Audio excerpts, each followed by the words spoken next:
இப்போது புதிய அறிமுகம் ஆச்சி ஹோட்டல் சாம்பார் மற்றும் ஆச்சி இடிச்ச சாம்பார் 50 கிராம் ரூபாய் 20 மட்டுமே.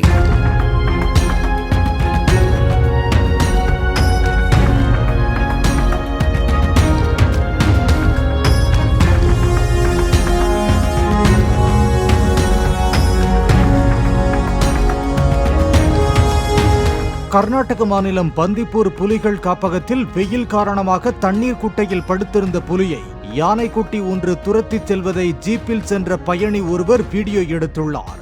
யானை துரத்தியதும் வனப்பகுதிக்குள் ஓடி புதருக்குள் மறைந்து கொண்ட புலி பின் யானை சென்றதும் வெளியே வந்து மீண்டும் தண்ணீர் குட்டையில் படுத்துக் கொண்டது.